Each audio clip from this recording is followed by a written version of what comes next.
Chris O'Connor here. Join the Curmudgeon Rock Report's invite-only curmudgeonly community at facebook.com/curmudgeonrock.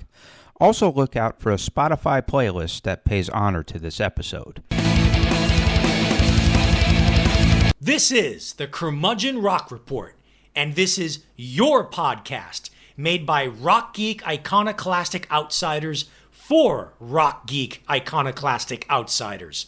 For those of you who lament that rock music has gone the way of jazz and slipped into niche genre status, we are here to keep that flame alive by providing insight, analysis, recommendations, and honest takes, not hot takes. And hey, there's a good chance you'll learn some rock history you never knew before. Yours truly, Curmudgeons, myself and Chris, are not ageists when it comes to music. We may both be 50 years old, but we listen to music of all eras, of most genres, and we pride ourselves on keeping a keen ear on what's going on in modern, contemporary music. Just because we aren't fans of most mainstream pop doesn't mean we don't listen to modern music. Mainstream pop is just one small part of the musical spectrum, and we pay attention to most of the other spectrum parts. One of these genres is hip-hop. We're both massive hip-hop fans, as any longtime listener of our show knows, but we aren't one of those old-school OGs who think hip-hop died at the end of the 1990s and everything afterwards sucks. That's just close-minded and, let's be honest, shows poor taste. It's because we're so open to contemporary hip-hop that it's so startling for us to realize and convey to our listeners how far hip-hop in general has fallen off since the mid-2010s. And I'm not just talking about mainstream corporate radio hip-hop. The underground, or the quote-unquote the streets, if I want to use hip-hop parlance, has also failed to consistently give us young rappers and artists to embrace. As far as great hip-hop albums of the 2010s and even into the 2020s go, you have Kanye West's Last Gasp of Greatness with My Beautiful Dark Twisted Fantasy and Yeezus. You have Run the Jewels, the duo of LP and Killer Mike. You have that early run of Danny Brown records. But the best and most important of all are the masterpieces crafted by one Kendrick Lamar Duckworth. If you take a step back and examine his body of work, it's amazing that he's so commercially successful and popular. His brand of hip-hop is truly esoteric, intellectual, and artistically ambitious. Lyrically, his albums are conceptual meditations, whether they are on black identity, family and fatherhood, growing up in underprivileged conditions, or just the state of hip-hop music itself. Musically, he experiments with form and structure while taking beats and soundscapes that don't seem congruent with each other, sculpting them into compelling, catchy, and even danceable music. He already has the standing of an all-time great, and from the look of things in the current musical landscape, he may be the last truly great hip-hop figure that everyone can agree on. And that's why we've decided that he deserves a discography deep dive. Welcome to Kendrick Lamar, hip-hop's last genius standing, and welcome to the Curmudgeon Rock Report. Yeah, we get to dive deep into the Kendrick Lamar catalog, which means there's a whole lot of water to explore. And sure. it just may be one of the more extraordinary catalogs in all of hip hop. Really looking forward to it. But before we get to that though, we got some other business to tend to. Now, don't yes. We? Yeah, that is. Yeah, we're going to the parallel universe. We'll get right to it. The parallel universe over here on this side of the space-time continuum. Now we're in the parallel universe. Rock and roll is king. Rock and roll has never died. Long live rock and roll. And one of my favorite songs of all time, Let There Be Rock by AC/DC, is truly the anthem of the parallel universe. Yes. And so that's a fancy way of saying that this is the segment of the show where we cover new and newish artists that in a fairer world would be a big deal and would get lots of publicity. And so, Arturo, it seems like You would think that, given their stance, that this band would be a bigger deal, at least in the news headlines, right? Yes. Well, let me go into my parallel universe segment. Yep. In an episode where we pay tribute to one of the few remaining great artists in hip hop, it's fitting that we kick off this review segment with what, at least to me, is not only the best hip hop album of the year so far, but probably the best we will hear all year. Of course, I'm talking about the unlikeliest of rap stars, a group of white Irish nationalist revolutionaries called Kneecap, and their latest album, Fenian. I'll admit, putting them in the parallel universe segment is a bit unfair, since they're quite popular in the UK and Europe. They gained intense notoriety last year, even in the US, when they appeared at the Coachella Festival. They displayed messages from the stage saying Israel is committing genocide against the Palestinian people, quote, it is being enabled by the US, quote, and of course, the very succinct, fuck Israel, free Palestine.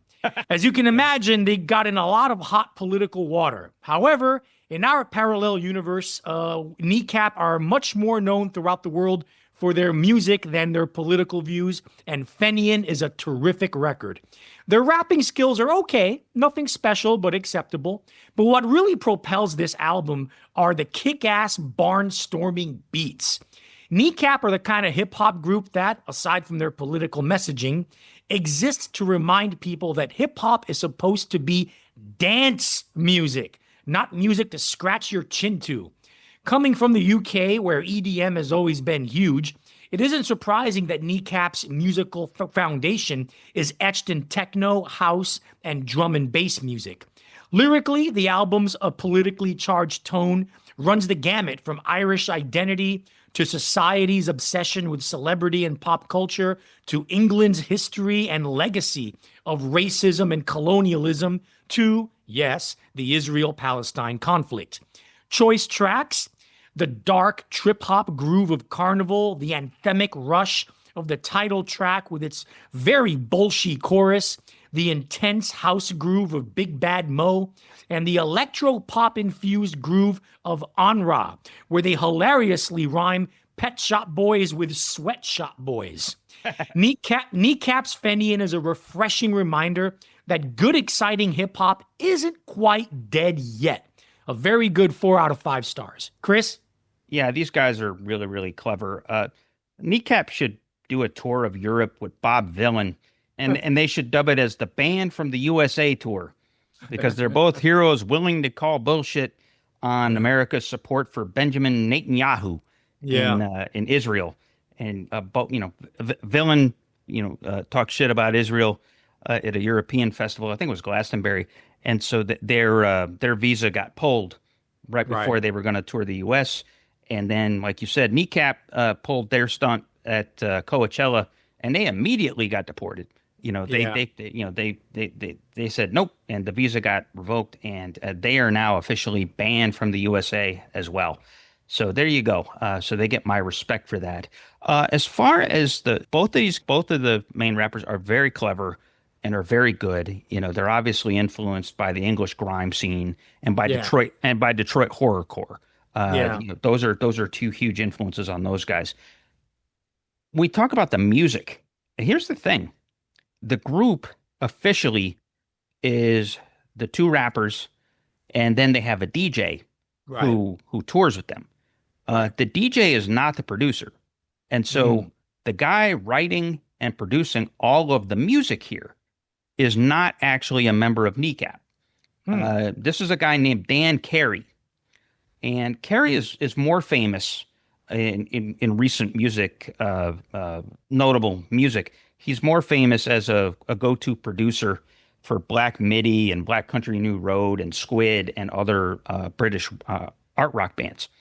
But here he gets to be a hip hop producer, which means he's the Timbaland, he's the Neptunes, he's the musical maestro. And apparently he's got a really great EDM vocabulary, so he obviously knows his grime. He obviously knows his techno. He knows his Manchester dance rock from the late 80s. He knows, all of that sort of underground Euro discotheque kind of music. And it all shows up here. Prodigy, I think is an obvious influence too. Yeah. And so this just, like you said, really just kick-ass music here. And so it's kind of funny that we're saying that Kneecap has made the best album of the year, one of the better hip hop albums of the year. They had nothing to do with the music. And so it's like rappers in America. I mean, a lot of rappers like Jay-Z, I mean, he has a lot of say, like he helped shape the songs. Obviously, rappers help inform the songs and the hooks and the flow and how things kind of ultimately shape, but he doesn't have a hand in the music. And that's the thing here. So a shout out to Dan Carey for really getting in touch with that creative side of him and making such strong and admirable music. So that's what I have to say about that. Now, so Chris, your recommendation. Yeah, which is a complete 180. So we go from Irish nationalists from Belfast who rap a quarter of their lyrics in Gaelic to just straightforward hard rock and power pop. And so I'm going to be covering this album by a band named Weird Nightmare. And the name of this album is Hoopla. And so let's cover this album, which is really, really strong and one of the better rock records I think I'll hear this year. And here's why. Maybe Weird Nightmare is what unofficially broke up the tremendous noise rock band M.A.A.D, one of your favorite bands, Arturo. Yes. Maybe M.A.A.D's band leader, Alex Edkins, just wanted to belt out fun, lovely tunes that connected him to the pristine perfection of power pop's past. Loud, yes. Noisy, not really. If this really is Edkins' new permanent direction, then more power to him. Hoopla, the second album released by Weird Nightmare, is a terrific 10-song, 33-minute romp through Edkinson's power pop soul. And the cool thing here is that this is not pop punk, which given M.A.A.D's patented intensity, see especially 2015's M.A.A.D 2, you might expect that. But this ain't Green Day and it ain't Blink-182. Rather, Weird Nightmare, like M.A.A.D's also a trio, draws inspiration from surprisingly connoisseurish sources. Nick Lowe, Squeeze, Husker Du, Built to Spill, The Byrds, Tom Petty, and especially Edkins' fellow Canadians, the New Pornographers. Seriously, the joy factor here is that high and is worthy of comparison with A.C. Newman and Nico Case. The songs rock, but they rock with taste. The lyrics likewise demonstrate a sweetness and a thoughtfulness. Check out this verse from album closer Where I Belong. Why the hell am I still on the road? On the road. I've got a girl and a son back at home. When the dream that you dreamt ain't enough. When the days and the years call your bluff. 'Cause I don't know where I belong. I hide in the words of this song. Can I take then go? I wish I never knew what I know. End quote. Other highlights on Weird Nightmare's Hoopla include the rollicking yet pretty Baby Don't. There's the agile harmony vocal rocker Forever Elsewhere, which paints a picture of romantic connection in sight of the CN Tower in Toronto. Quite lovely.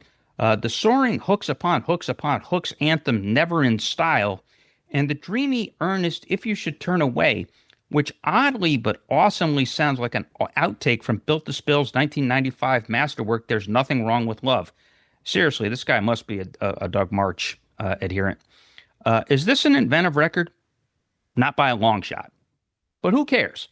Delectable, gourmet, shimmering, hard-rocking melodic pop is always welcome, and Alex Edkins comes to his brand of it honestly and without pretense.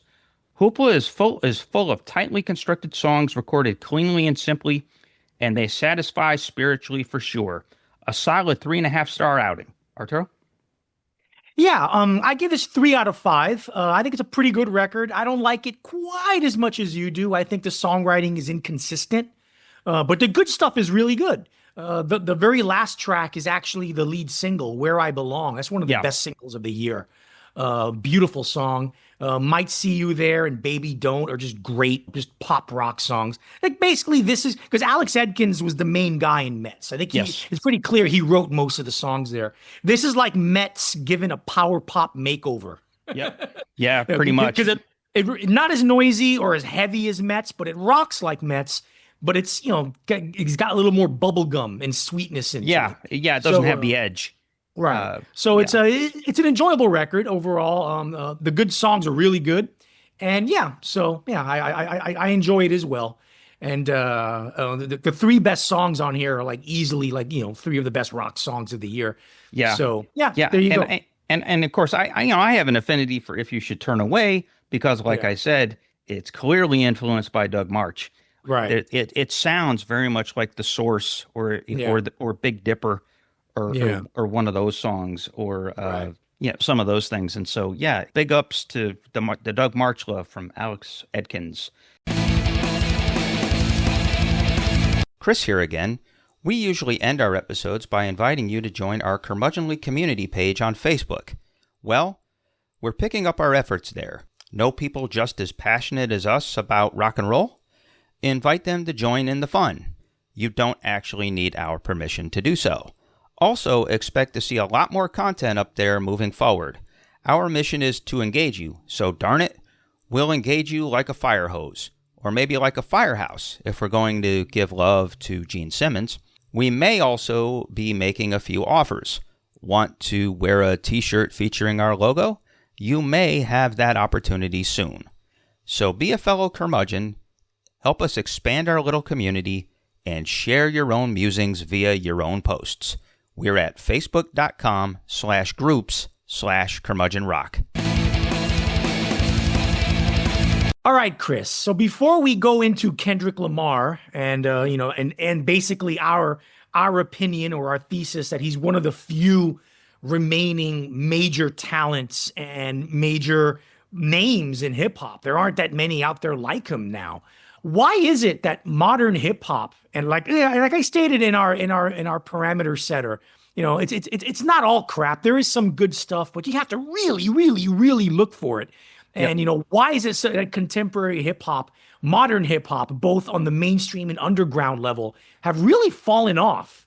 Yeah. Chris, give us your thoughts. Yeah. So we called this episode Kendrick Lamar, the last hip hop genius standing, and we meant it. So the top hip hop song on the Billboard Hot 100 right now, this week, is a total piece of steaming crap from a kid who goes by DaBaby. That's all one word. DABABY. And the name of the song is Pop That Thing, or Pop That Thang. Pop That Thang. And naturally, judging by that title, this song features a completely uninspired booty bass beat, while this dude mumbles unimaginably gross, crude 7th grade level lyrics about fucking and sucking.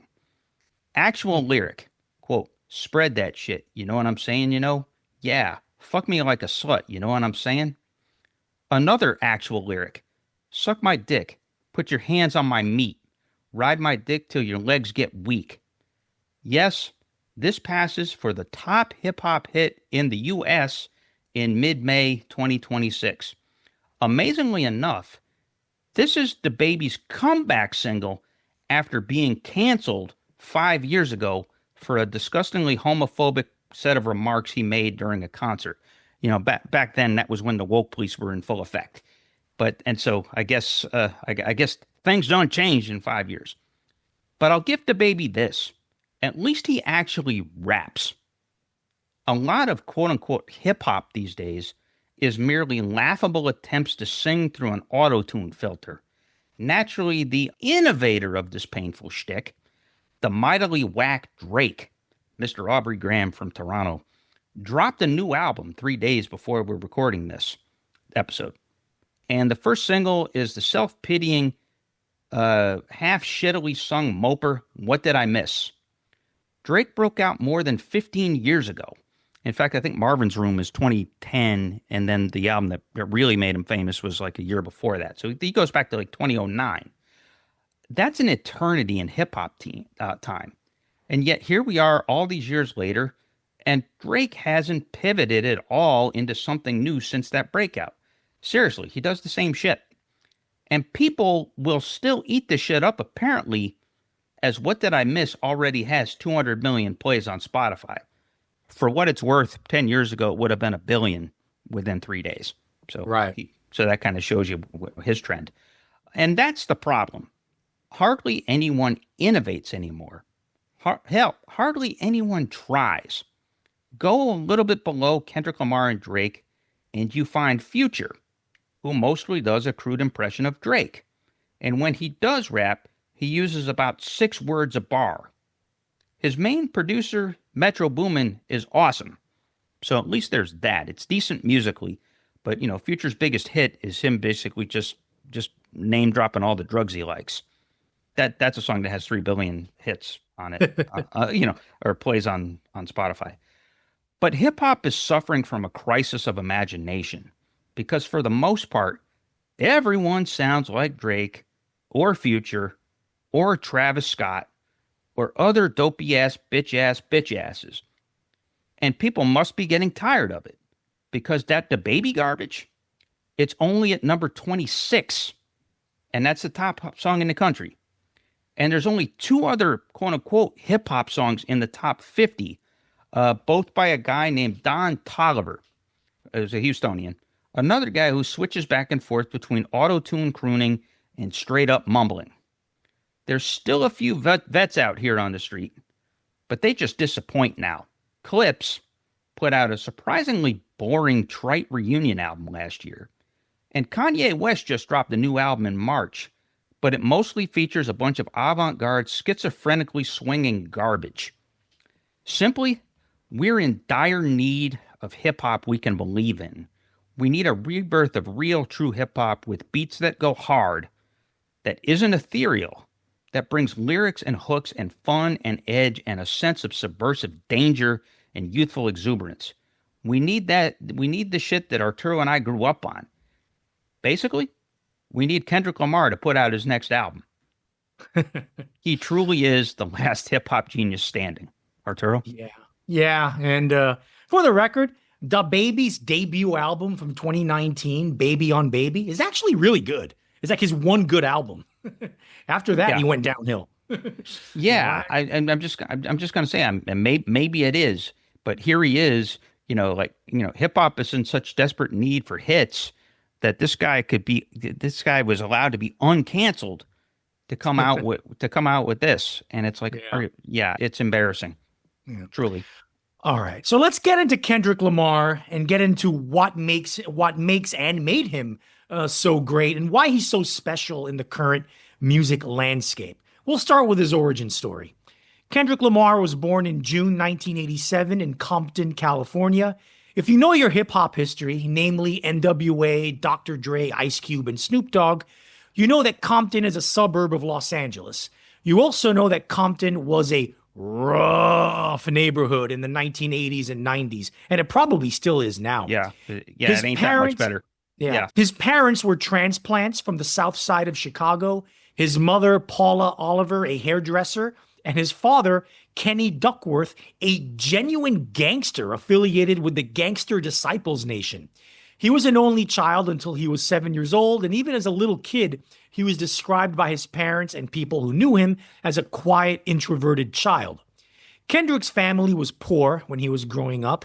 They relied on welfare and food stamps, and they lived in a housing project, occasionally being homeless at times. He saw some seriously bad shit growing up as a kid as well. In interviews, he has said that he remembers the 1992 Rodney King riots in Los Angeles when he was 5 years old. More importantly, he remembers as a child witnessing the murder of a teenage drug dealer in a drive-by shooting while sitting outside of his apartment complex.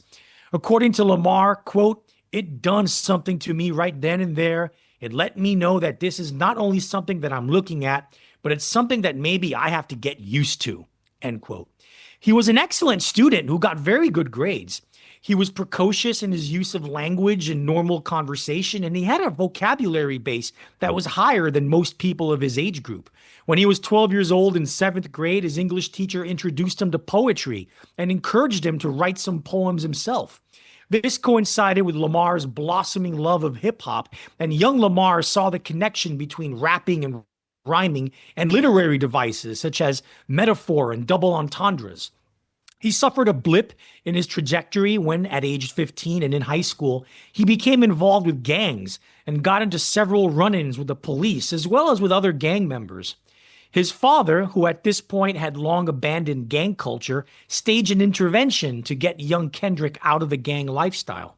At the age of 16, Lamar was baptized and converted to Christianity after the violent death of a friend. Lamar graduated high school with straight A's in 2005 and for a while considered enrolling in community college to study astronomy and psychology. However, his growing love of hip-hop won out and he decided to pursue a music career.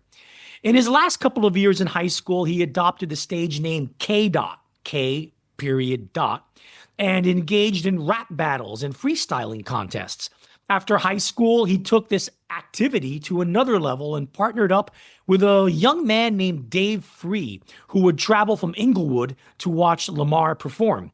They recorded primitive demos in Free's makeshift studio in his garage as well as Free's brother's apartment. These demos were essentially mixtapes where Lamar's freestyle rapping would be dubbed over popular hip-hop songs of the day. More importantly, though, Free was Lamar's quote-unquote hype man, helping Lamar get gigs at open mic nights at comedy clubs and bars throughout the Southern California area. In late 2005, Free befriended Anthony Top Dog Tiffith, a record producer who was in the process of kickstarting his own independent record label, Top Dog Entertainment, or TDE. Lamar auditioned for the label, impressed Tiffith and his partner, Terrence Punch Henderson, and was signed, joining J-Rock as TDE's first signings. From 2007 through 2009, Lamar released 3 mixtapes under the K. moniker and was a constant presence in Los Angeles' underground hip-hop scene, performing at various bars and clubs as well as high-profile rap battles. It was during this time that Lamar was signed to Def Jam Records on an artist development deal, peaking with 2 appearances on singles by The Game. However, he was quickly let go after a falling out with Jay-Z, who was Def Jam's president and CEO at the time. Nevertheless, Lamar was undeterred and continued on his own career path and working with TDE. His third TDE mixtape, an homage to Lil Wayne's album The Carter 3, got negative feedback from the hip-hop community as being too referential. On top of that, he was dissatisfied with his stage name, K. feeling it distracted listeners from his true identity. In mid-2009, he declared to go by his first and middle name, Kendrick Lamar, and late that year released his debut self-titled EP, his first released under his own name, and his first record that earned him serious attention and respect in the national hip-hop landscape. But before we delve into Lamar's catalog, what are your thoughts, Chris, on young Kendrick's origin story?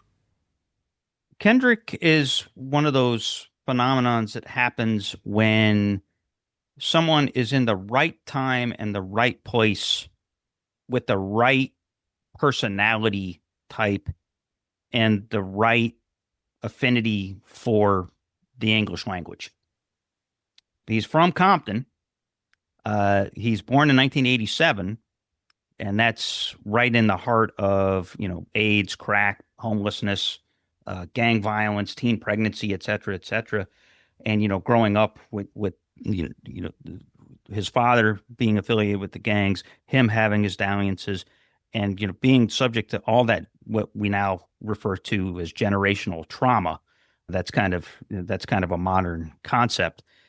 But, for him to be an introvert that wanted to escape that and to be encouraged by his English teacher, and big up English teachers.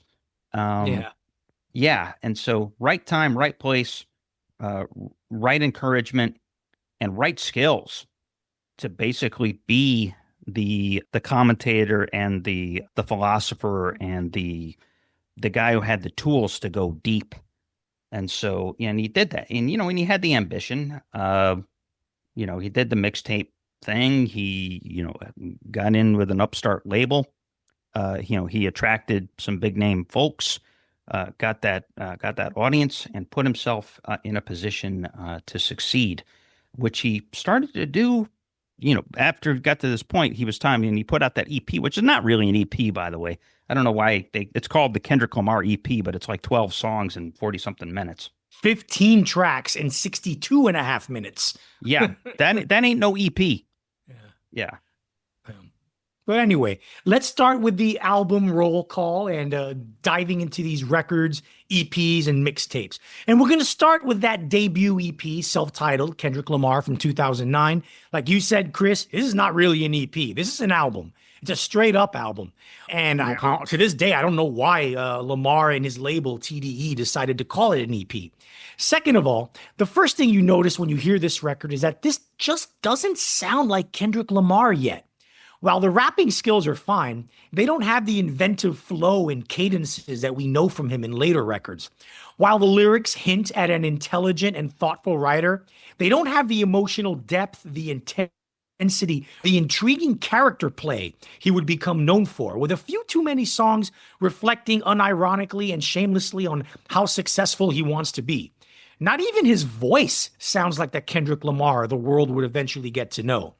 That's not to say this is a bad album. You can hear the lyrical and rapping greatness starting to formulate if it isn't quite there yet.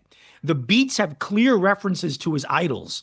Celebration sounds like vintage early 1990s Tupac. Wanna Be Heard has the fuzzed out, trancy repetition of J Dilla.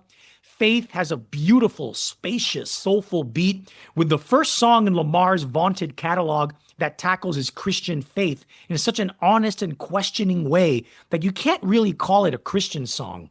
It's a way up and way down album, but the ups are outstanding, and they rank right up there with the best hip hop of the time. And they give tantalizing hints at the genius to come. Chris? Yeah, certainly. At this point, he has an identity forming as a writer, but he still has no idea in terms of his identity or confidence as a rapper. Right. Here, clearly he has, in these early formative days, he has three major influences as an MC. Jay-Z, Lil Wayne, and Andre 3000 from Outkast. I mean, he's pretty much doing an impression of those guys with how he's flowing and not necessarily how he's writing, but how he's flowing and how he's performing. In terms of his voice, very much Jay-Z. So you have that.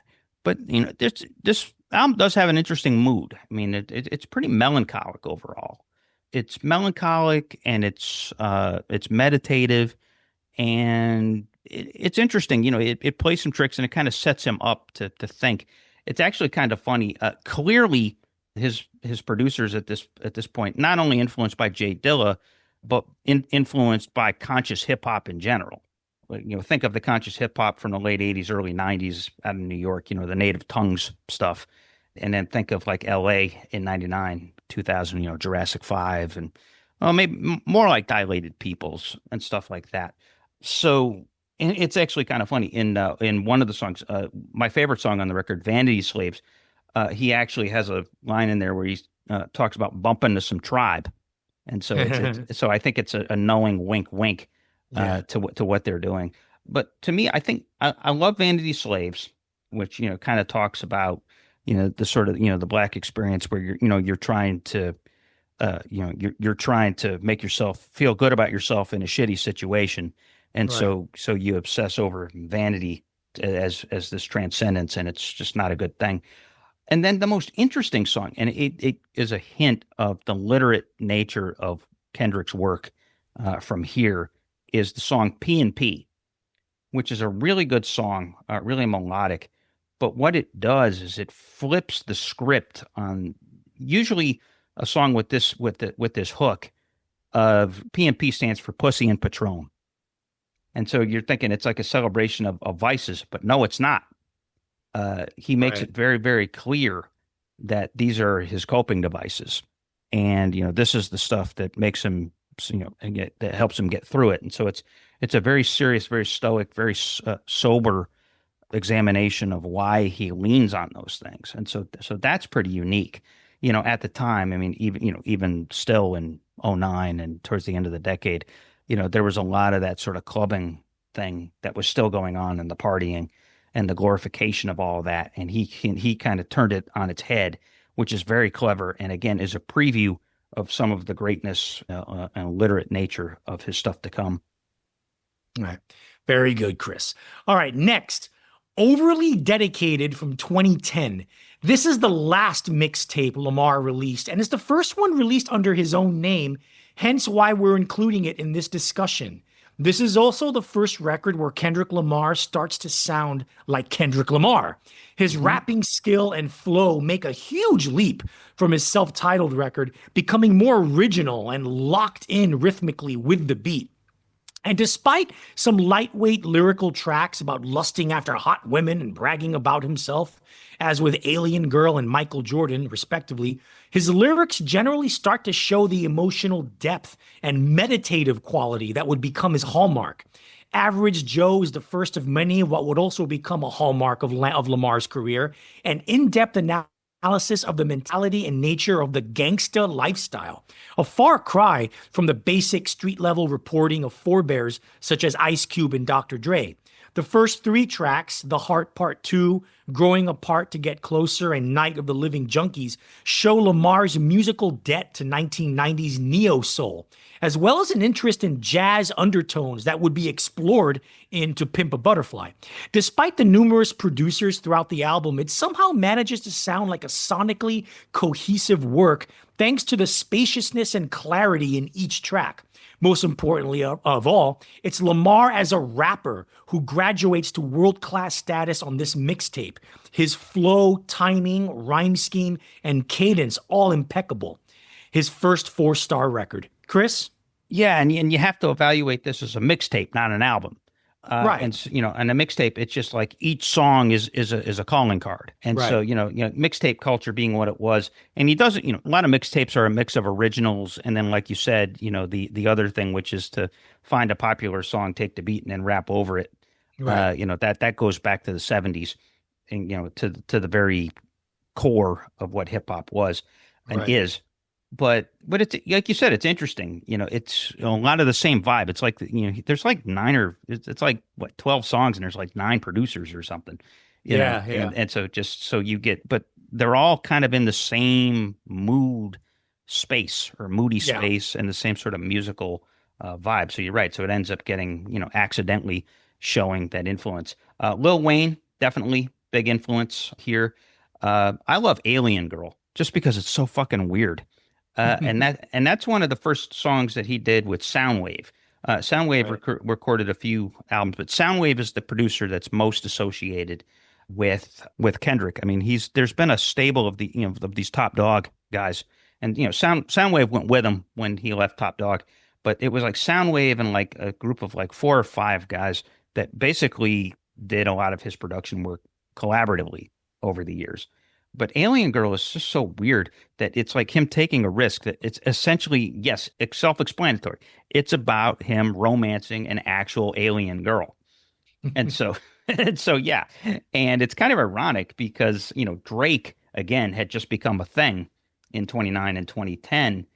And so some of the more melodic stuff, including Alien Girl, was probably influenced in some measure by Drake.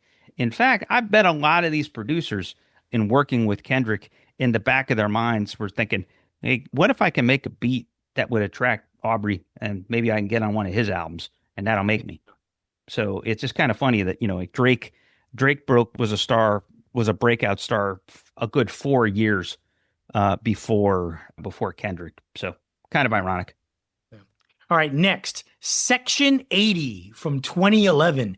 This marks Lamar's technically, officially first full-length album and his final for TDE before he got signed by Warner Brothers. An inconsistent first half gives way to a brilliant second half, with some truly inventive and original beats accompanied by Lamar's, by now, thrillingly compelling flow and lyrics. The very last track, High Power, is the single from the record and is very Kanye-esque, from Lamar's rapping style all the way down to the old school soul sample in the beat. It makes one wonder if this track is a straight up homage. Lamar's love of jazz comes through in the musical backing to Fuck Your Ethnicity, Rigor Mortis, and Ab-Soul's outro, foreshadowing how deep he would go into it on To Pimp a Butterfly. Ronald Reagan era, parentheses, his evils, has the hardest, most driving beat on the record, and Lamar's powerful lyrics shine an excoriating light on how the Reagan administration's policies had a lot to do with the deterioration of inner city black communities in the 1980s and onward.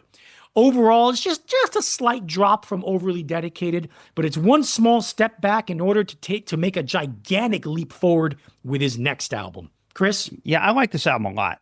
And so here is the first Kendrick album where we can ask the question, what is this album about? And that's that's maybe the greatest thing about Kendrick Lamar. Most of the time as critics and analysts, as enthusiasts, we ask, how would you describe this album? Or what aesthetic is the production going for? But rarely do we ask in hip hop, what is this album about? And so Kendrick has 5 albums that he did from this point on, including Section 80, that have a theme, and everything is built around a theme. And here, you suggested it, the theme is about the generational trauma of kids born in the 80s during the Ronald Reagan presidency, black kids. That and sort of the the legacy that we're carrying the sins of the father forward in both how we struggle and in the decisions that we make. He's got these 2 female characters that he uses, Keisha and Tammy, and each of them get a song or an anthem here. One in which Tanya makes horrible decisions, and one in which Keisha is just having a rough go of it. And he does a trick, you mentioned one of the Ronald Reagan era, it has this parenthetical, his evils. Well, at one point he uses her vice or his vice. He uses his pain, her pain, and just kind of marking what he's going for in that and what he's specifically spelling out. So this is it's not as deep. That's the thing. It doesn't have the depth, and it's not as personal. This is not a personal bit from Kendrick. He's kind of on the stoop overlooking it and is offering commentary and reflection and poignancy about what he's seeing and what he feels is what's responsible for all this shit that he and his peers that were born in the same era deal with. And it's kind of funny, actually, because my favorite song on this is a song that has absolutely nothing to do with the theme, which is Rigor Mortis. Yeah. That's Lamar doing horrorcore to slay his opponents on the mic. Awesome little horn loop on the beat, showing a little bit of jazz there, showing early that he was an incredible battle rapper. And his flow on that song, by the way, is influenced by both Andre 3000 and Big Boy from Outkast. And then you mentioned High Power, which is his first anthem of Black empowerment, which became a big theme for him. Obviously, he had a whole album based on it, but here he name drops Huey Newton and Bobby Seale and Marcus Garvey, and I'm like, okay, so 24-year-old kid, 23-year-old kid, name dropping some of the heroes of of Black Power in America. Yeah, that's pretty cool. Yeah, a younger generation person who knows still knows his history. Yeah, he knows, and that's refreshing. They're not agists. Yep. And Kendrick is definitely not that. All right, the next one, Good Kid, Mad City, M.A.A.D. Right, an acronym from 2012. Kendrick Lamar's first album for major label Warner Brothers was his breakthrough into the mainstream with Swimming Pools (Drank), Poetic Justice, and Bitch Don't Kill My Vibe, all hitting the top 10 of the hip hop singles chart and the top 40 of the Billboard pop chart. But perhaps more importantly, as far as this album's standing goes, it was rapturously reviewed by critics as one of the greatest hip hop albums of the new century, and Lamar's status as the hip hop icon for the millennial generation begins in earnest here. There's an eerie, spooky quality to the music on this record. They are beats, all right, but they're beats done as a collective, hazy soundscape to capture the ominous tone and mood of Lamar's lyrics, namely a conceptual meditation on the mental and psychological pain and trauma of growing up in the difficult circumstances of Compton. It's like if the G-Funk of Dr. Dre's productions in the early 1990s were put through a dark psychedelic swirl, yet still maintained its accessibility and hooky melodic appeal. And speaking of the lyrics, other major SoCal figures in hip hop have written songs about the harrowing streets of Compton, namely Ice Cube, Dr. Dre, and Snoop Dogg. But they never imbued their songs and lyrics with the emotional depth, mature perspective, descriptive narrative power, and most importantly, the ability to empathize with the sad souls who have suffered from Compton's violent history, as Lamar does so on this record. It's one of the top 5 albums of the 2010s, easily one of the greatest albums of all time, regardless of genre, and in one shot, Kendrick Lamar took the king of hip hop crown away from Kanye West. Chris? Yes, he did. I one thing to clarify, and so Top Dog Entertainment Kendrick was signed to Top Dog all the way through Mr. Morale and the High Steppers, and so what happened was, but it was released with Warner Brothers, right? Yeah, I mean, what Top Dog did is they had a distribution deal with Aftermath. Aftermath was Dr. Dre's imprint, famous for releasing the Eminem records that got so big. And so Aftermath was a subsidiary or a kind of subsidiary of Interscope owned by Warner Brothers. So that's right. So just to clarify that. So when I say Warner Brothers, they're the Top Dog conglomerate owning all these subsidiaries. That That's the top. That's the top of the food chain. But it's really Aftermath and Top Dog. But anyway, this album is truly a fucking masterpiece. One of the 3 best rap albums of the 2010s. Depending on the day, if you ask me, it's a competition between My Beautiful Dark Twisted Fantasy by Kanye West and the next album that we're going to cover in the next segment. And like I said, how I rank them really depends on the week and even the day. So this album, now you said everything you said about this album is valid in terms of its themes and what it's doing and the sort of the mood and the haunting quality that it wants you to have.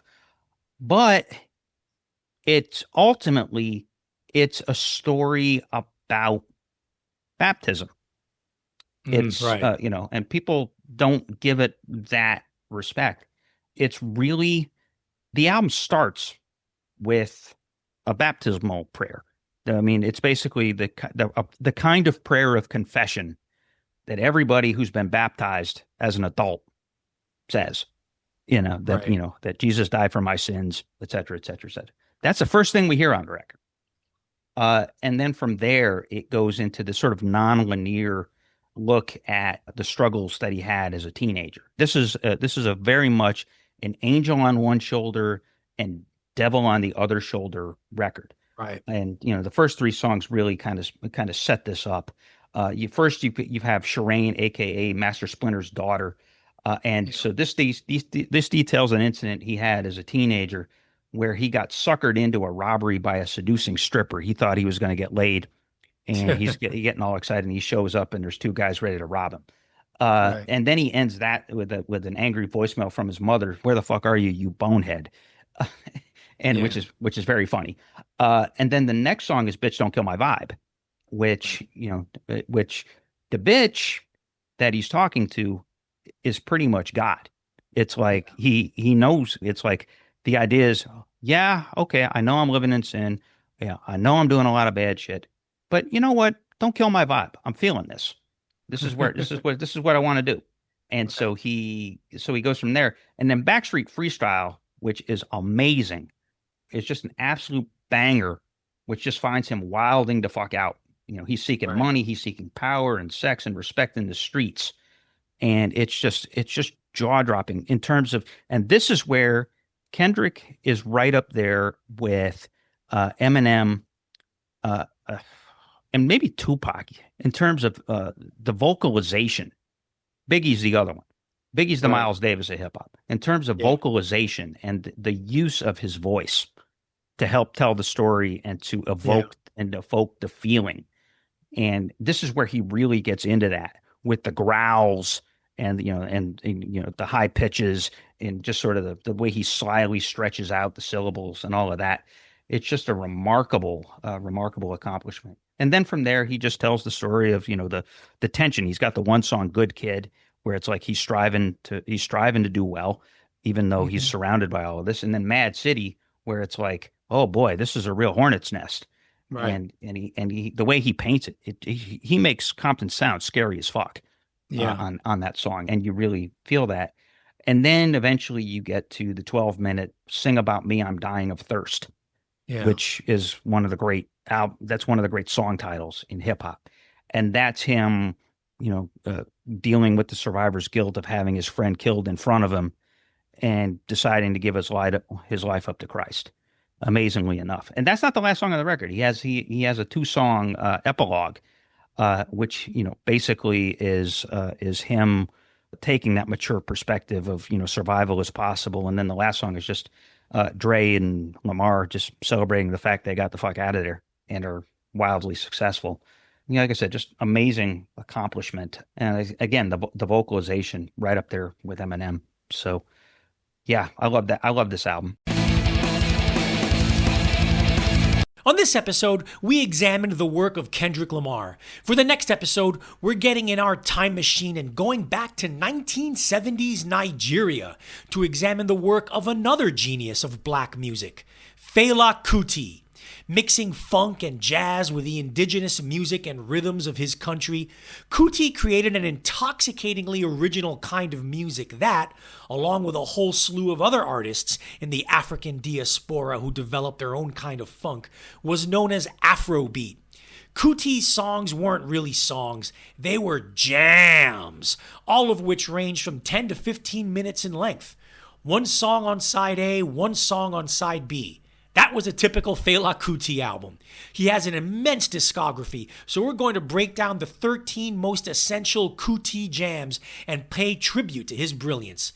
Join us next time as the Curmudgeon Rock Report brings you Fela Kuti, A Legacy.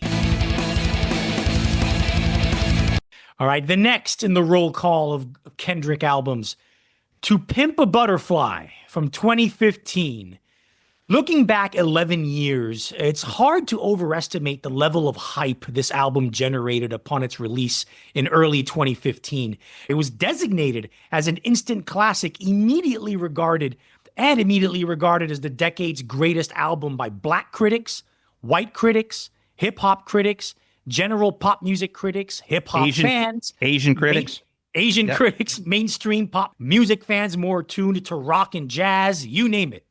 Along with Beyonce's Lemonade and Cowboy Carter, it's one of the few great albums of this decade that transcends nearly unanimous generational appreciation. The singles off this album didn't chart as highly as the previous one, but they didn't have to. The album went to number 1 in the US, Canada, the UK, and it hit the top 10 in many other countries. This was at the time an event album, and time has rendered this record as one of the decade's few ultimate album statements, arguably and probably its single greatest one. Musically, it's a kaleidoscope of black music forms: funk, jazz, soul, R&B, blues, even synth pop soundscapes that sound as cohesive and unforced as the best work of Beck. Lyrically, it's a thematic record that serves as a meditation on black identity, how black people perceive themselves, and especially black Americans, and how the outside world views black Americans.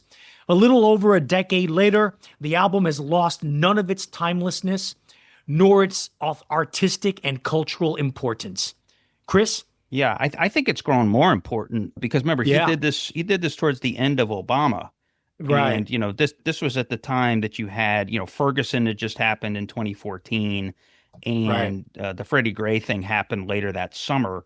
And so, you had, and Trayvon Martin had just happened in 2012, and that whole thing. And so it was kind of a fraught time, but there still was that, there was this sort of this tension between hopefulness and hopelessness.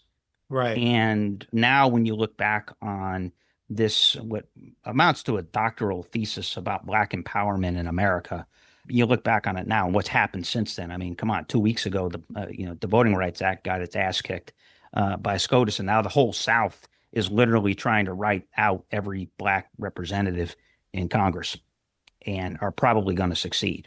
And so in that context, you're like, it becomes even more devastating and more thought-provoking Now it really is. It's like one of these albums, like like any sort of masterpiece work.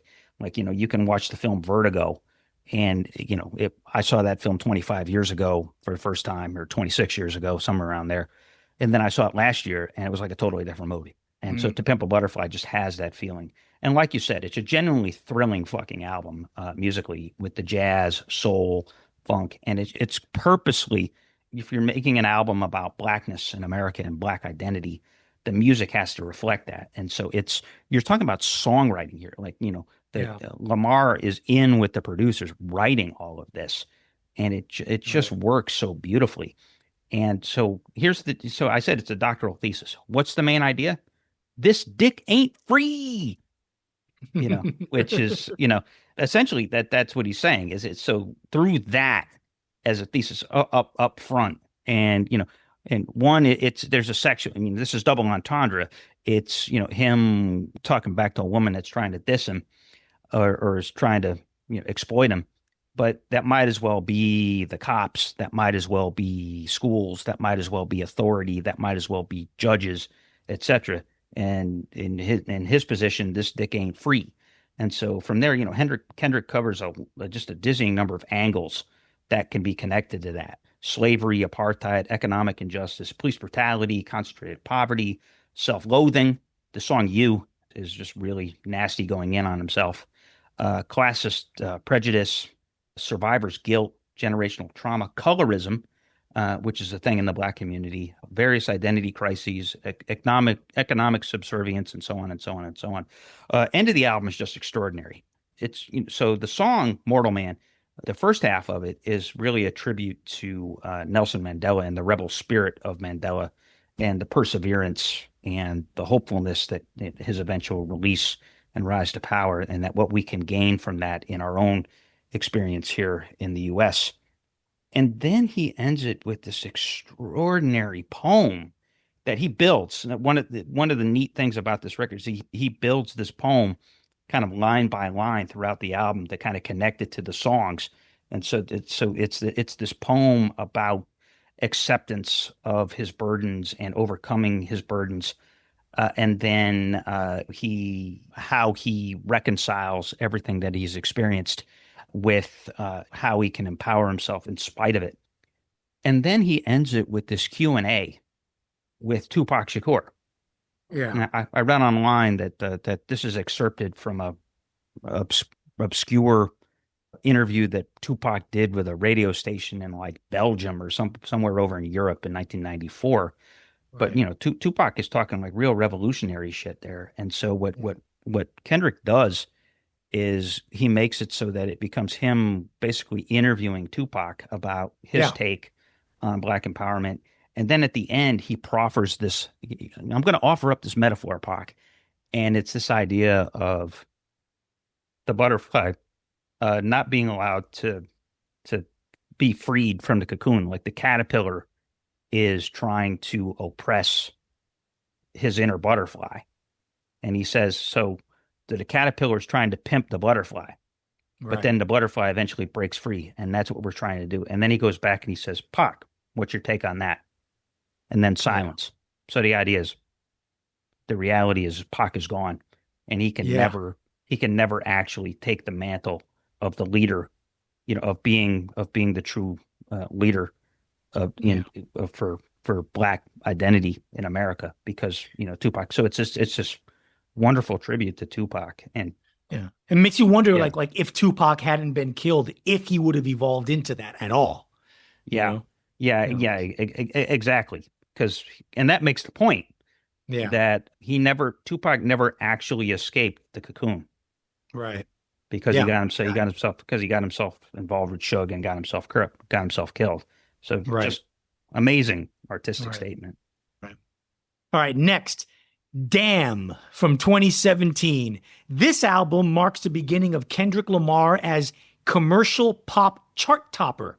For all the artistic greatness and iconicity of To Pimp a Butterfly, it didn't really yield any major hit singles. For this record, Kendrick wanted hits, and he got them.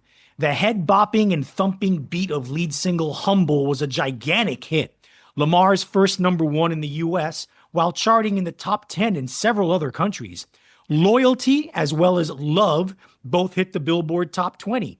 Personally, instead of those two, I'd rather go with DNA, which has one of the best phony Dr. Dre beats you'll ever hear, Yep. and Fear, an Outkast-esque slow jam R&B soul groove that has Lamar's most personal and soulful lyrics on the album, which leads us to the problem with the album.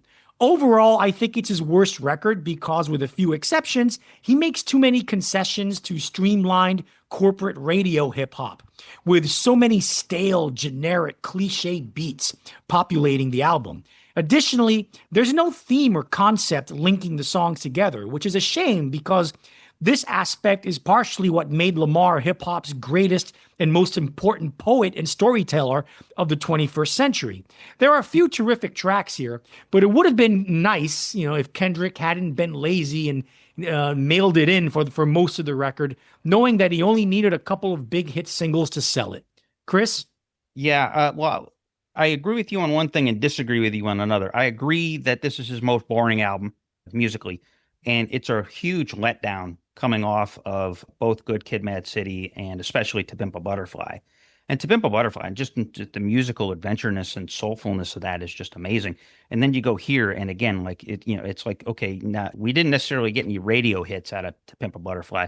Let's get some radio hits. And so, like you said, they get rote. They get too straightforward. Obviously, Loyalty. They bring in Rihanna. Hey, if you want the pop stamp of approval in the 21st century, you got to bring in Rihanna Right. to help sing your shit. But there is a theme, and it really, really works. And the theme here is basically, this is the first album that Kendrick had made where he was indisputably on top and was dominating the world. He was on his way up. To Pimp a Butterfly cemented it, but when he was making To Pimp a Butterfly, he had momentum from Good Kid, M.A.A.D City. Basically, he wasn't on Barack Obama's radar. And he wasn't on like wine and cheese white liberals' radar until after To Pimp a Butterfly, and then everybody was like, "God damn, that's good." Right. And so the theme of this album is it's a bitch being on top, and it's like sort of the perspectives of, okay, so I'm on top. I'm supposed to be the leader.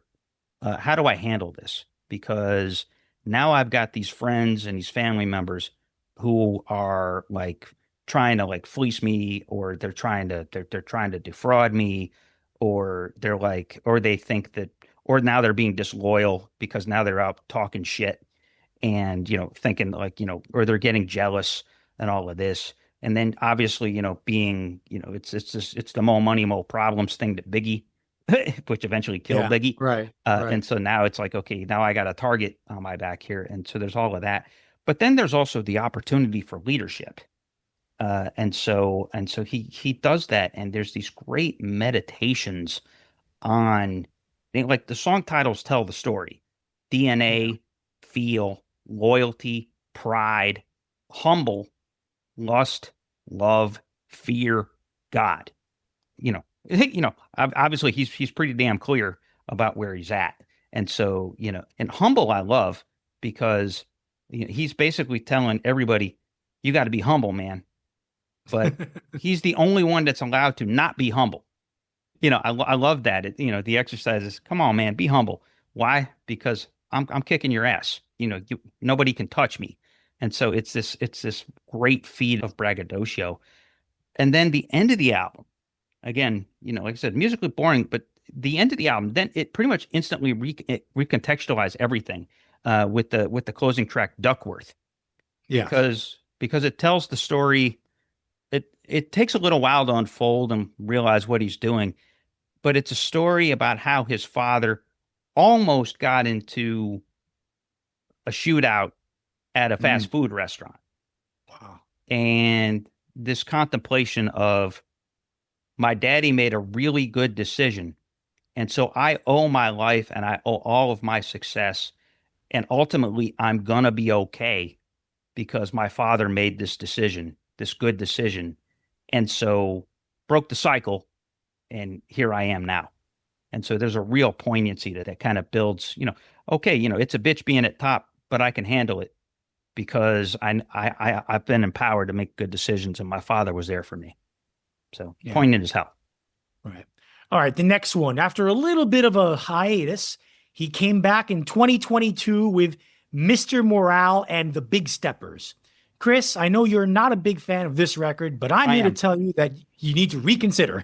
I am. Oh, you are now? Okay. You weren't back then. Okay. Yeah. No, it's growing on me, but go ahead. This is a great album, and the reason is that it balances the commercial appeal and pop hooks of his previous record with the esoteric sensibility and artistic ambition of his earlier classic albums. Lamar's albums at their best are conceptual meditations, and this double album is one on fatherhood and family, which makes sense considering that Lamar was married and had kids by this point. Such was Lamar's stock at this time that anything he put out would be commercially successful, and indeed, the album spawned 3 top 10 hits on the pop singles chart. The first one, N95, hit number 3, but I'm not a fan of the excessive number of changes in the beats and music, as if this was indulgent prog hip-hop, and he incorporates a bit too many of his in-character vocalizations to the point that it's clutter. Much better are the other hits, such as Silent Hill, which went to number 7, with its mesmerizing, spacey, trippy beat and endearingly oddball vocal hook in the chorus. Die Hard, which went to number 5, is even better, with its infectious cowbell-driven beat and sweet, soulful chorus vocals courtesy of Amanda Reifer. However, the best and most enduring and most affecting songs are the album tracks. We Cry Together is a devastatingly powerful portrayal of a domestic dispute done as a battle rap between Lamar and the actress Taylor Page. While that song is brilliant character play, Lamar digs into autobiographical and confessional mode with Auntie Diaries, where he ruminates on one of his aunts and their life voyage into becoming a transgender man. Mother I Sober, featuring Beth Gibbons from the legendary trip-hop group Portishead, providing ghostly, haunting backup vocals, is one of the most vulnerable and honest moments Lamar has ever had on record, which is saying something considering his output. And it acts as a slow-building hymn, where he juxtaposes a picture of the struggling young boy and the struggling young man of his youth with that of the flawed yet spiritual adult still trying to define himself. A couple of duds here and there still don't deter from how moving this album is. Inarguably Lamar's post-psychotherapy album and arguably his most personal record to date. Chris? Yeah, there's a couple of things about this record. Yeah, you understated it. He took 5 years between albums. Yeah. Which in hip-hop is forever. Right. So basically, like hip-hop being a young man's game, and you're only as good as the current moment. For him to step out in 5 years is actually kind of an indictment of hip hop that in those 5 years, nobody was able to step up. Right. Like basically Kendrick abdicated the crown so that he could go do therapy. And, it was a combination of COVID delays, and he got writer's block for 2 years, and there was all kinds of other shit going on. So he could come back and reclaim the crown 5 years later. So that's unusual, and that's the only time I think it's ever happened in hip hop that somebody left on top and 5 years later came back still on top. And you said it. This album is really a dramatization of his therapy journey. It's basically the Plastic Ono Band of hip hop. Yeah. If you think about it, and so it's just it's jaw dropping here because it's just an extraordinary album of just him just being raw and real and extreme. And again, talking about those family dynamics, the devastating thing there at the end when he's talking about how no one believed him when he said that his uncle did not molest him. And, there's that, and just some of the other stuff, We Cry Together, which is both like disturbing and funny.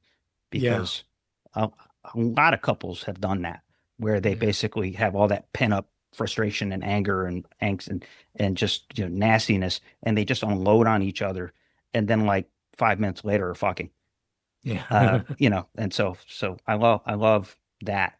The other thing about that album that really makes it unique and really makes it stand out is the uniqueness of the first half of 2022, which you got to remember at that point, we were just coming out of COVID hibernation in America, 2 years. We basically kind of lost 2 years. And so N95, basically is about that transition. But also cancel culture became a huge thing during COVID. And so he makes some references to that. But also that was a period of acceptance of trans, which of course got weaponized against Democrats. But him able to talk honestly about his aunt or his parents' sibling, and then also a cousin that transitioned as well, but also about how to reconcile that with faith. And so that's just really honest and really open and just sort of choosing to love thy neighbor. And so that's just a very Christian take on the trans issue. Right. And so again, it's just a very specific moment in time that he manages to capture really well on the record. So yeah, no, I like it. It's grown on me. Again, it is a little bit messy. It's long. I mean, it's not as consistently thrilling. To Pimp a Butterfly is 79 minutes. Yeah. And this is 78 minutes. But this album feels a whole lot longer than To Pimp a Butterfly because it doesn't maintain, it goes in and out of momentum. Right. Begins really strong, ends really strong, has some mush in the middle. But yeah, really good record. All right, next, the standalone single, Not Like Us from 2024. Even the most casual of music fans remember the much hyped diss track feud between Kendrick Lamar and Drake from this year and the year 2024, and all the media and social media hype that it received. It culminated with this song, where Lamar eviscerates Drake on so many levels that he practically altered the trajectory of Drake's career to the point that it damaged his popularity, perhaps forever, as well as destroyed people's ability to take Drake seriously as an artist anymore. Honestly, the only Drake fans left are his hardcore fan base of basic normies who probably aren't even real hip-hop fans. To add a 100-pound bag of salt to the wound, the song was a massive worldwide pop cultural phenomenon of a hit single, the biggest of Lamar's career. It went to #1 in the US, the UK, Drake's own native Canada. That must have hurt Drake. Yeah. And the top 10 in 27 other countries. Yeah. This song was the very epitome of a pop culture phenomenon. Drake did indeed release a diss track as a reply to Not Like Us, but his ass was beaten so badly by Kendrick that the song came and went without much attention from the public. Chris, back in 2024, you reviewed all the tracks from this feud in the 1970 episode of our second Golden of Rock series. I'll give you the floor to talk more about a song that has gone down in history as hip-hop's greatest diss track of all time. Chris? Yep, and here's the excerpt from that episode to set up what I have to say about this. Now, this all goes back like a little more than a decade that, these two have harbored some resentment towards each other as they both, back in 2012, 2013, as they were both getting big and breaking out into the mainstream.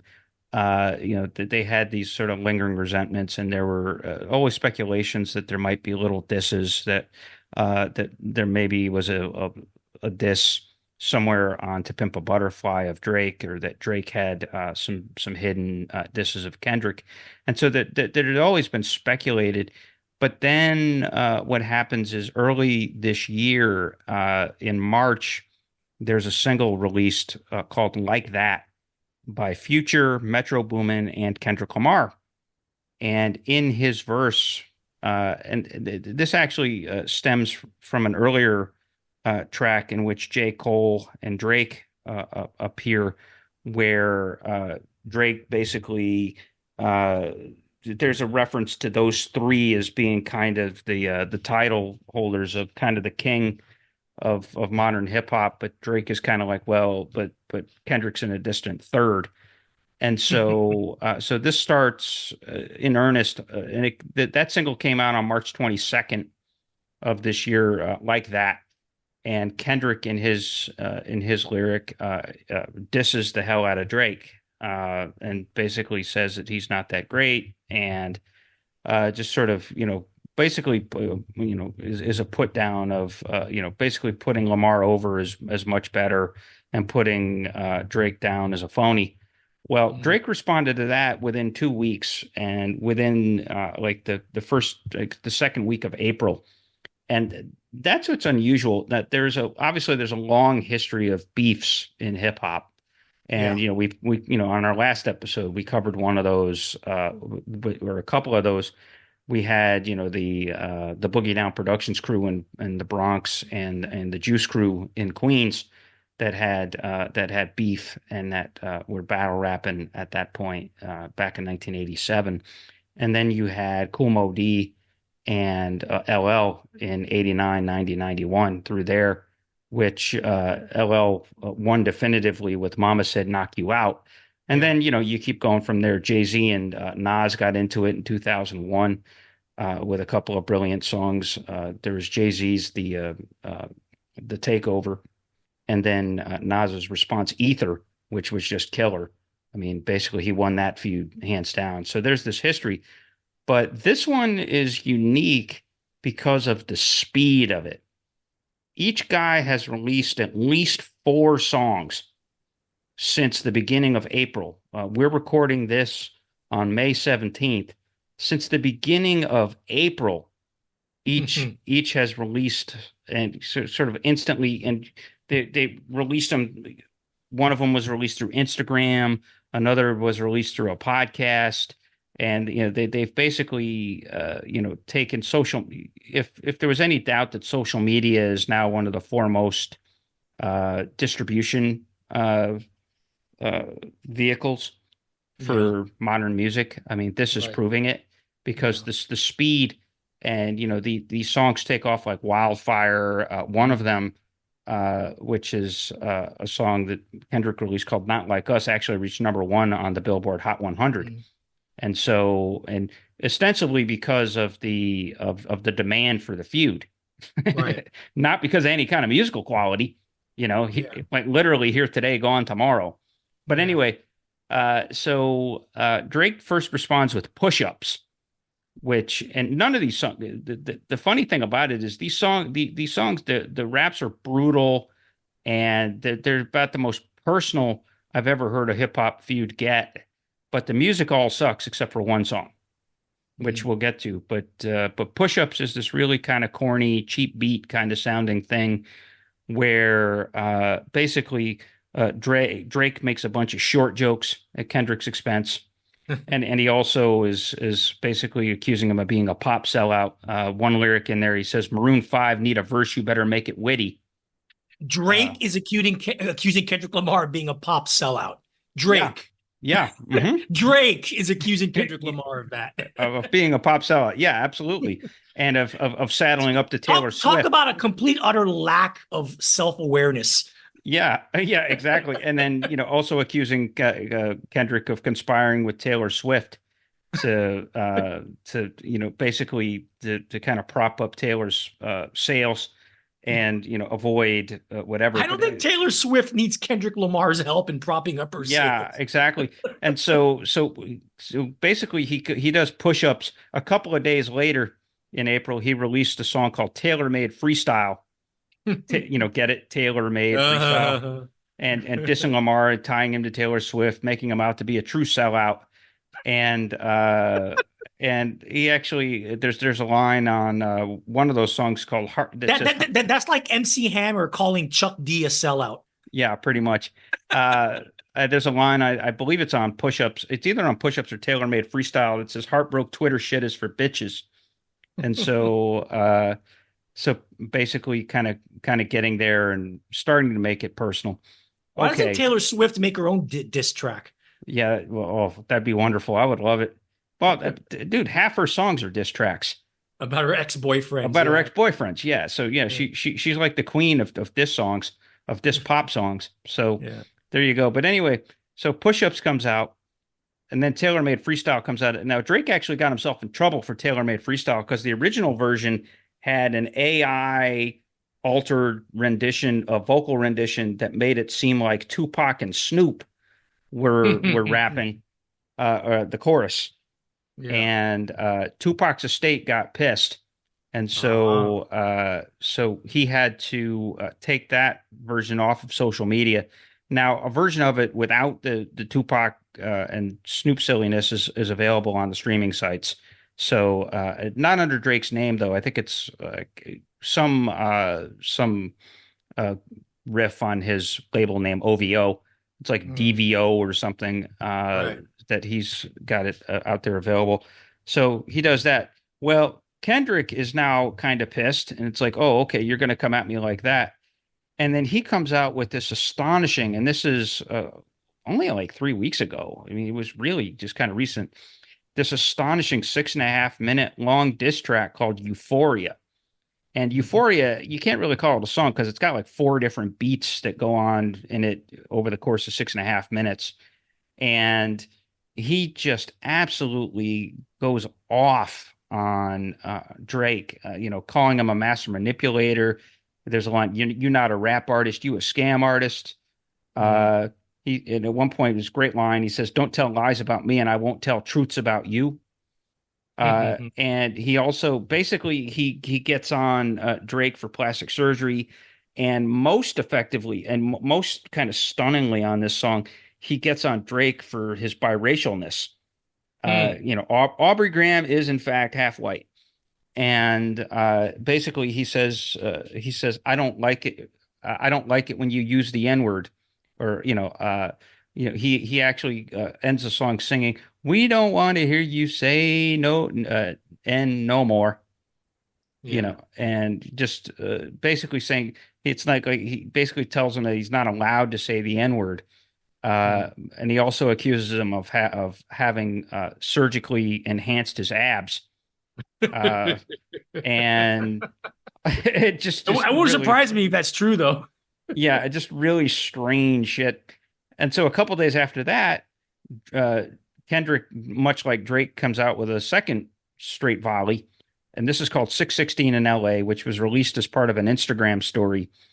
And basically, again, accuses Drake of lying about Kendrick and about Kendrick's history. And a really kind of clever Al Green sample. It's a "Let's Stay Together" sample. Mm. But basically, the most inventive thing that he does here, well, one, he accuses him of playing dirty with propaganda and saying basically stop lying. But he also accuses a bunch of Drake's entourage of being against Drake. He says you have 100 N words on your payroll and 20 want to kill you.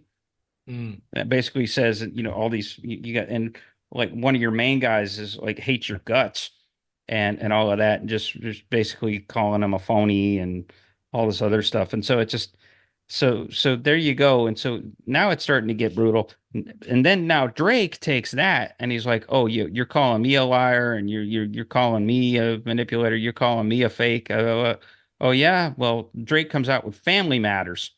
No, not it's not set to the tune of the old sitcom song, but it's called "Family Matters." And here he starts accusing Kendrick Lamar of domestic abuse, and and not only that, but also accuses and basically makes the insinuation that one of his kids is not his. Mm. That Wow. like some other guy named Dave Free is actually the Uh-huh. father, and Uh-huh. apparently at some point in one of the earlier songs, Kendrick had hit Drake with a cease and desist Mm. letter, and so Drake comes back and says a cease and desist is for hoes, and then he accuses him of putting his hands on his girl. When you put your hand on your girl, is it self-defense because she's bigger than you? Yeah. Yeah. So there's that, and so it's starting to get like ugly at this point. So now it's Kendrick's turn, and the next song in this suite of diss tracks is called "Meet the Grams," which on its own, it's the only one of these songs that stands really as an actual song, and two is actually musically good, and it's actually kind of a stunning uh, because one because it gets really nasty. that it's called Meet the Grams, and it's basically in the first verse, Kendrick addresses uh, uh, Drake's son Adonis and says, "I'm sorry that man is your father." And at one point, I look at him and wish your grandpa had worn a condom. Yeah. And the second verse addresses Drake's mom, and he says, "You gave birth to a master manipulator. You raised a horrible fucking person." And then the last verse on it addresses Drake himself and says that, he's got gambling problems and woman problems and all that. He refers to him as a body shamer because he hides all of his secret baby mamas. He says, you lied about your son, you lied about your daughter. And this is where he kind of insinuates, and it's in the next song that he really goes there. It basically accuses Drake of having an illegitimate 11-year-old daughter. Uh-huh. Uh, and then at the end, has a line, "Fuck a rap battle. This is a lifelong battle with yourself." Mm. Yeah. So now it's getting personal. And then comes "Not Like Us," which we said was a number one song, and it's got this West Coast trap beat, and I think he was probably going for something a little bit more commercial. Yeah. The idea is if we're going to be releasing all this music, at least let's try to chart while we're doing Yeah. it. And yeah, it's kind of a corny ass minimalist beat. It sounds, cheap drums. I mean, it's almost like something Too Short would have produced back in the day. But but basically, it's astonishing because it basically accuses Drake and everybody in his entourage of having sex with minors, and basically says all of them are sex offenders and pedophiles.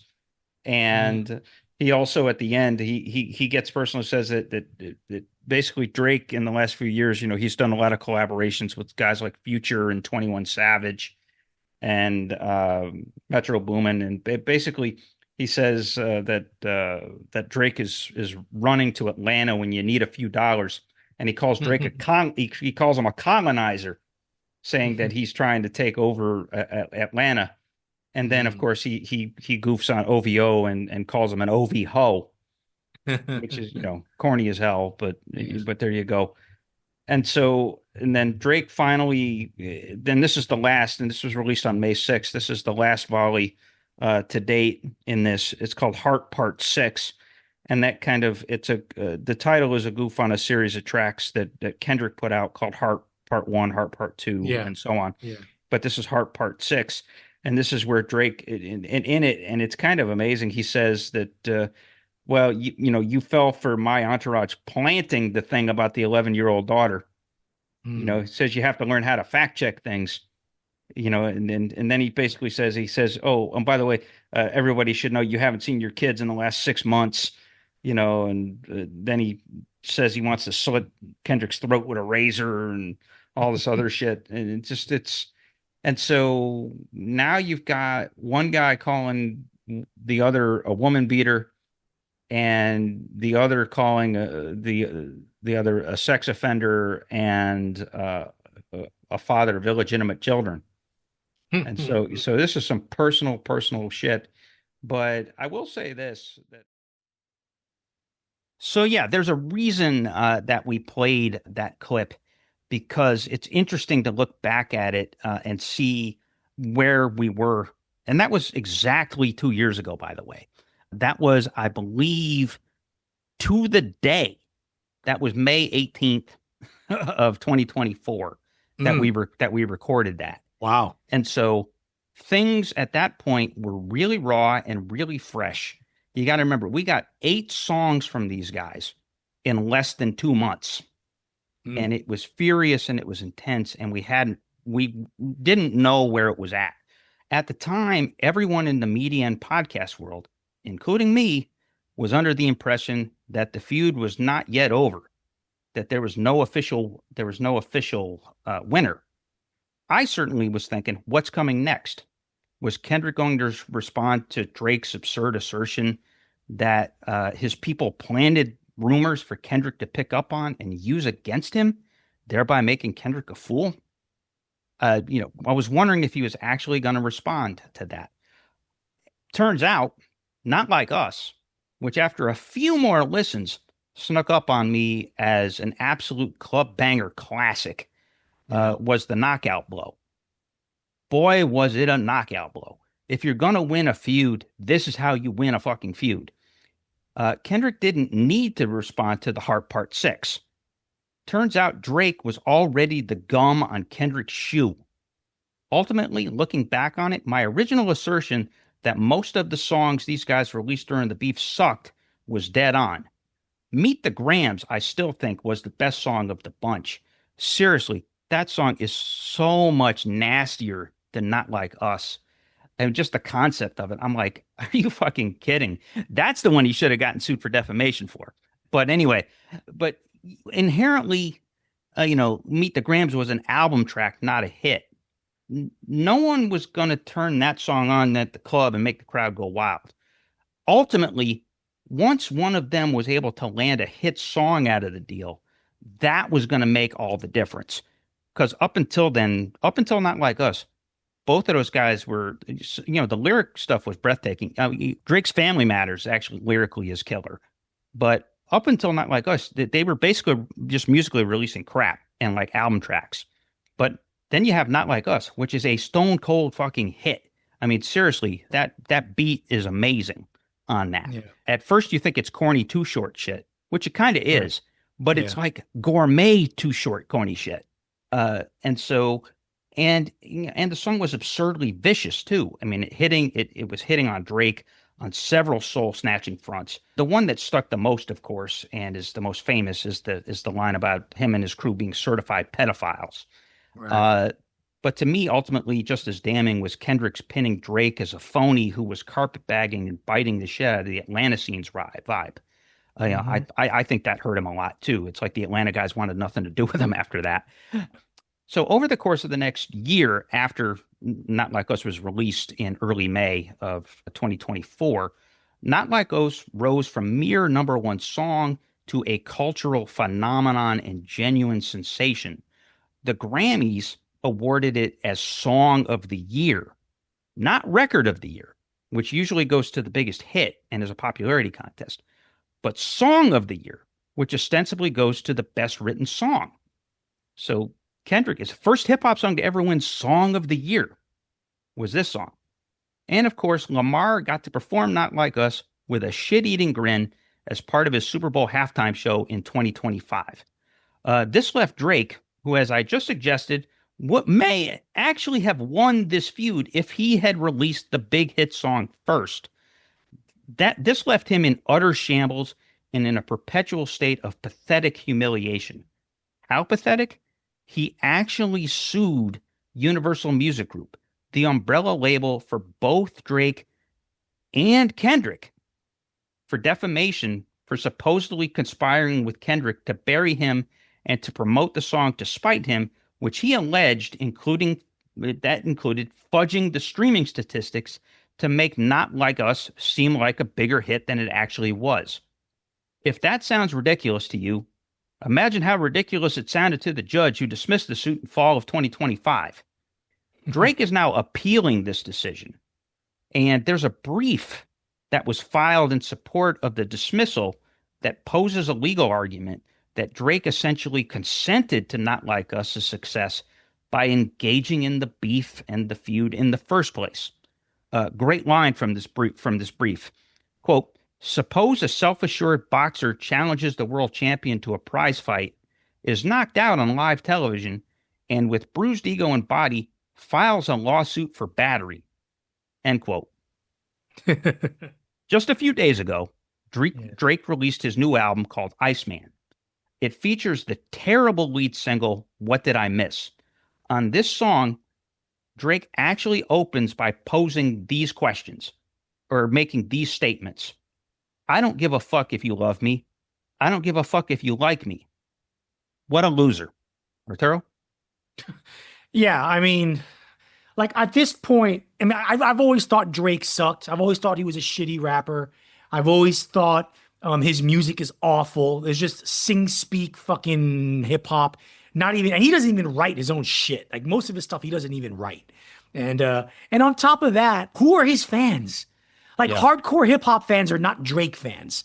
Like his fans are just basically basic normies with lowbrow pedestrian. Well, I mean that's that's not really true. I Yeah, mean, it is. among a set of hip hop critics, he has his fans. There's a lot of hip hop critics, like legit hip hop critics, that really adore Marvin's Room, or the album with Marvin's Room. Take Care. They adore that album. I don't get it, but that he does have enthusiasts among the hip hop world. But no, go ahead. And that enthusiasm hasn't aged well because his music hasn't aged well, and he hasn't aged well. Yeah, Like he hasn't Drake, changed. He does hasn't the same thing. changed. He does the same thing now that he did in 2010. Yeah. So Yeah. yeah, fuck Drake. Okay, now we go to the final Kendrick Lamar album, the last one, to date, GNX from 2024. If the album Damn graduated Lamar to the level of commercial superstar, then the monumental commercial and artistic success of the Not Like Us single elevated him to a rarefied air of pop iconography, shared only by the likes of Taylor Swift and Beyonce. GNX, released in late 24, hit #1 in album charts all over the world, and in a very Taylor Swiftian way, had all 12 of its songs reach the Billboard Hot 100 singles chart, as well as owning the top 5 spots at the same time. This was a historic achievement that had only been done by the Beatles, Taylor Swift, Ariana Grande, and, of all fucking people, Drake. Does the album's artistic merit match its monstrous commercial impact? Hell yeah, it does. This record moves away from the painful yet wonderful introspective psychodrama of Mr. Morale and reaches outward, with the whole record being a meditation on hip-hop itself. More specifically, it's Lamar's love letter to hip-hop, what it meant in the past, what it means now, and what it will or might mean in the future. After his very public destruction of Drake's legitimacy and possibly Drake's career, Lamar's treatise on the essence of hip-hop carries with it a victory lap-fueled, chest-thumping braggadocio. On one hand, it's in keeping with the hip-hop tradition of boasting as a way of personal empowerment and making yourself heard in the world. Of course, coming from a very wealthy artist and superstar like Lamar was at the time and still is, this rings a bit hollow, especially coming from someone whose hip-hop career and his personal character were built on introspection, reflection. His public personal character were built on introspection, reflection, highbrow musical experimentation, and overall going against the grain of hip-hop convention. Yet at the same time, when such boasting is done throughout the record and is delivered with such humor and wit, and it comes across as endearing, especially in a world we live in of shallow, interchangeable, bland, safe, middle-of-the-road pop stars, where Lamar seems to be the only one with genuine artistic depth and with something to say. The song Luther spent 13 consecutive weeks at #1, but the lyrics are sentimental slop, the beat a generic cliche, commercial hip-hop ballad bullshit, and I've always thought SZA as a vocalist and rapper is overrated as shit. Much better is the other #1 hit off this album, Squabble Up. The old school 1980s vibe of the beat and arrangement is infectious and more indicative of the overall party vibe of GNX, while Lamar's flow is like liquid in how it wraps around the track, spitting out lyrics that aren't particularly deep but are delightfully clever. TV Off went to #2 on the pop chart and has a stutter-stop beat reminiscent of Not Like Us, but it's different enough to take off in its own vibe. And Lamar's verbal attack is actually more complex, while his call and response chorus is actually more compelling. Peekaboo only went to #13, but it's one of the best tracks on the album, with its dirty South beat and woozy, dark night psychedelic undertone matched by some serious yet delightful menace in Lamar's lyrics and delivery. Overall, it's a wonderful, purist hip-hop album for purist hip-hop fans. Like I said, this is his love letter to hip-hop. For me, GNX is tied for #3 with Mr. Morale as Kendrick's third best album. Chris? Yeah, I love this album too. This is the one album that is not like literature. And we should have mentioned, by the way, that he won a Pulitzer for Damn. Wow. He won a Pulitzer Prize for the music category for that, which really was about To Pimp a Butterfly. Right. But this album, there's no real sort of literate theme to it. It's not a meditation on a theme. What this is just this is hit maker Kendrick Lamar. And Right. like you said, and so, back in 2017 with Damn, Lamar struggled with the notion of whether it was morally right to take a victory lap or relax and enjoy the view from the top, to just chill and celebrate. Here on GNX, he finally does just that. You said it. This is his victory lap album. And so he felt the commercial momentum from the success of Not Like Us, and also from the innovatively minimal club friendly sound of Not Like Us. I mean, it's weird because it's based on the hyphy style of production in Oakland, like the Too Short and E40 stuff, but it would work in any club in America. And so he's like, you know what, let's keep making hits. And so I think that's really where it comes from. But he's going to do hits his way, which is that each song is about something. Squabble Up, which is just pure braggadocio and just taunting the shit out of everybody else in hip hop. GNX is a great song. Same thing, braggadocio. But then, like I said, TV Off, which is just him kind of saying enough of all the social media and all the media noise bullshit. I love Reincarnated. To me, that's the best song on the album. It samples a Tupac beat, actually, and which is really, really clever when you think about it, because this is a song about reincarnation. And so the three verses represent him in first person giving a commentary on where his life was or how his life went and is or is going. And it's really about him trying his hardest to break the cycle. And so in the first verse, he's a Motown session player, guitarist who ruins his life. In the second verse, he's a blues singer from the 40s, probably Billie Holiday, who gets strung out and just ruins everything. And then the third verse is him now and essentially having a conversation with God and just basically being blessed with the wisdom to get it right and to straighten up and not take his gifts for granted. He actually says that in the lyrics, that he's not taking his gifts for granted. It becomes this really moving sort of, the legacy of Black artists, of, Black artistic genius in America, is that the great geniuses of Black music have tended to, in a lot of ways, be self-destructive. You can count Sam Cooke in that, and others in that. Not necessarily Otis Redding, he's the one that died unfairly, but all of the other sort of Black folks that flamed out early. Hendrix is another one of those. All those rappers, Tupac, Biggie, all those guys, Nipsey Hussle, all those folks. And so he's just sort of saying that it's my intention to be the guy that rises above the self-destruction. So I love that. And here, finally, is the most concrete proof that Kendrick Lamar was in this album for the hits and the hit making. Taylor Swift's main producer and collaborator, Jack Antonoff, has a writing and a production credit on every single song except one on GNX. Essentially, Soundwave and company handed these tracks off to Jack for him to sweeten and overdub up and make crisper. And so Jack Antonoff was basically the pop hit consultant for this album. And so that's what he was going for.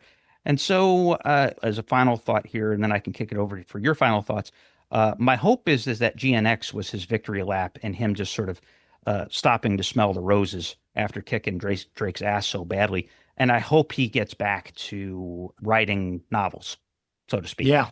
I want his next album to be overarchingly ambitious, and for him to say, now it's time, with everything that's going on in the country, I need to make To Pimp a Butterfly Part 2. Yeah. Essentially. Yeah. Yeah. And that just, goes back to the whole, thesis of this episode. Like, in the current hip hop landscape, whether it's in the mainstream or in the underground, there's no one like him. It's not just that there's no one as good as him, is that there's no one like him. There's no one like him who's pushing the boundaries and finding the creases and the parameters of hip hop and trying to burst through them and go into new areas and new dimensions. No one is doing that. And if they're trying, and if they are kind of doing that, it sounds like shit. It's just noise crap. You know? Yeah, I mean, Eminem is still doing interesting stuff. It's just not as sharp. You know, clearly being an angry young man was better than being a happy multimillionaire. Because he's trying to do that sort of character play still, and he's made some really interesting stuff, but it doesn't quite hit the mark. Kanye is just crazy, and again, the album that he just put out, Bully, has got a bunch of weird shit on it. I mean, it's just weird shit that, like, Kanye again is a genius, but at some point he is a genius. But at some point, like, when does it become too much? And he's at too much. And so again, Kendrick really is right now the last hip hop genius standing, unless some kid comes along and says, you know what, I want to try my hand at real hip hop. Yeah, I want to try be innovative and bold and daring and push the bar, elevate the bar a little bit as much as I can. Yeah, and try, go for it. And what you're inevitably going to end up with is like somebody that's like, Future's my hero, so I want to do with him, or Migos. I want to be like Migos, or whatever, and it's gonna just continue. But yeah, and hopefully Kendrick, somebody out there idolizes Kendrick like this, and has the chops. One would hope. So keep hope alive, as Jesse Jackson would say. Keep hope alive. There you go. The late Jesse Jackson, R.I.P. Yes. And with that, folks, as we always do at the end of these episodes, this is one of the best ones we've ever done, I think. We encourage you to join our Facebook Curmudgeonly community. Up there, Art posts a lot of interesting and cool YouTube stuff. I actually posted a Rolling Stone article about the greatest guitar solos of all time, and I vehemently disagreed with their placement of Freebird. So anyway, if you want to be part of that and join in the dialogue, go to facebook.com/groups/curmudgeonrock. It's invite only, but we'll let you in. Have any thoughts about Kendrick? Have we titillated you? Is there anything that you disagreed with? Send us fan mail, curmudgeonrock@gmail.com. And finally, we'll have a Spotify playlist that compiles all of this great Kendrick Lamar music. It'll be Chris's. It'll be your own greatest hits compilation of Kendrick Lamar. Yes, yeah, pretty much. And over the span of his career. And so it'll be pretty comprehensive. So you can access the link to that Spotify playlist by accessing the episode description in whatever platform you're accessing this podcast, whether it's Apple or Amazon or wherever else. And so, yeah, folks, as Kendrick Lamar has never said, dig it.